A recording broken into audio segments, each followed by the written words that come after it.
And welcome to The Factor Uncensored. First up on The Factor Uncensored, a justified shooting or another case of execution by cop. A Baytown police officer shoots and kills a woman while attempting to arrest her. Police say while the officer was trying to handcuff 44-year-old Pamela Turner, she took his taser and used it on him. At one point, she yells out, "I'm pregnant," but we have since learned that was not the case. Take a look at the disturbing video.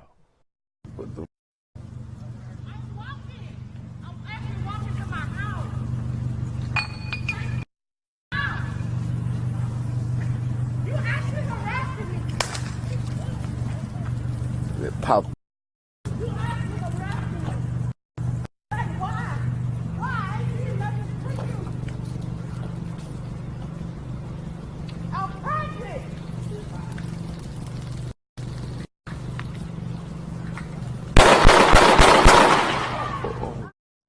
And of course, we covered that part. It's just so disturbing. I saw it at about 1 in the morning and just could not sleep. The officer lived in the same apartment complex with Turner, and they've had run-ins before. Family members and neighbors also say she suffered from mental illness. The Baytown Police Department is investigating. Joining us here to discuss this, community activist Derek Muhammad, activist and community activist Tex Christopher, Houston City Council member and former HPD officer Mike Knox, attorney Isiah and messing up your name, and I've known you for years, Evangelista, and Baton Rouge activist, author Silky Slim Reed. Want to welcome you all to The Factor Uncensored. Glad to have you on the show. This is very, very disturbing, Isiah. When you saw this video, and you, like I did, saw the unedited video with the gunfire, your thoughts on this situation? You know, it was gut-wrenching. It was hard to watch, but we've been seeing so many of these type of videos recently, lately. And I don't know if it's just a systematic attempt on just the image of a black woman being brutalized. You know, we're seeing a lot of assaults on social media of black women being brutalized. But this, nonetheless, is very gut-wrenching, and it affects all of us. It affects all of us. Tex Christopher, you are from a Gold Star family, meaning your uncle was shot and killed as a police officer several years ago. When you see this video, what do you see from your perspective? I see disobedience. I see someone not submitting unto the authority of the badge. And that's the problem that we have here. And when you have her kicking and tasing him, and it's his life that is in danger. And bottom line is this: her rights end where his rights begin. And his job is to sit there and enforce the law. And that's why we have the law. So you're either on the right side of the law or you're on the wrong side of the law. But the choice is up to you. And at the end of the day, she made her choice.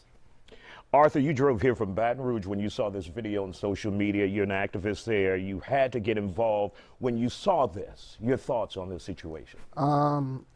When you see this type of action, then I tell many people that we cannot overlook that the Ku Klux Klan is in fully effect with this. And people always say comply or die, but you don't see them killing white people like this. So there was a video that came out right after this video of a white guy fighting a police officer hand-to-hand combat, and he didn't feel for his life with that. So when you see that, then you have to realize that this is a serious attack on black people. This is a modern day lynching, and this is a organization. When he says that his rights started when hers stopped, what you see happening, and you talk about the justice system, that's what we're realizing today. The criminal justice system is exactly that, a justice system that's being ran by a bunch of damn criminals. Let's bring in Council Member Mike Knox, former HPD. Is there a double standard when it comes to blacks and whites dealing with police officers from your perspective? I really don't think so. I think there's a difference of opinion or difference of perspective, really. I think in this particular case, I'm not investigating this case. I don't know anything about it other than the basic principles. The facts that we have is that the officer was aware of a warrant or warrants that the lady had. She resisted his arrest, and it ensued. What disturbs me the most, though, is we have people standing by with a video, with a camera, who could have gone to the officer's aid to help subdue the woman and keep her alive, and they would rather have a video of a police shooting than insert themselves and try to assist that woman in the first place. That's one of the things that disturbs me the most about this. We've got to become a society where we'd rather watch the violence occur than step in between and get between the violence. Derek, would you recommend someone stepping in between a police officer and someone that he's trying to subdue to try and stop it, or record it? I do recommend intervention over recording, especially when you see the victim, a defenseless, unarmed black woman who could be your mother or your aunt. Let's be real. There are two Americas. He lives in one and I live in another. In the America that I live in, Pam Turner was the victim and not the perpetrator.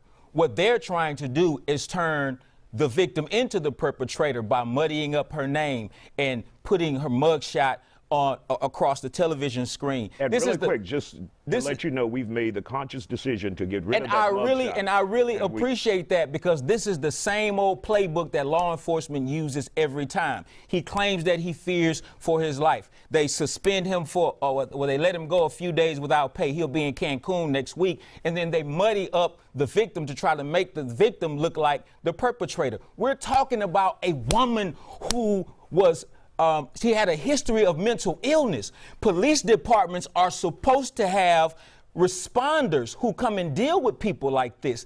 This cop knew who he was dealing with, and he understood her condition. He had no business approaching her the way he approached her. He should have called the proper personnel to come and deal with a person who has a mental illness, and I feel like he had murder in his heart for her from the jump. So what we have to find out is, if they had previous encounters, what did those previous encounters entail? Because real talk, had he shot a dog 5 times like that, there would be a worldwide outcry from his America. But he did not shoot a dog. He shot a beautiful black woman who was a human being.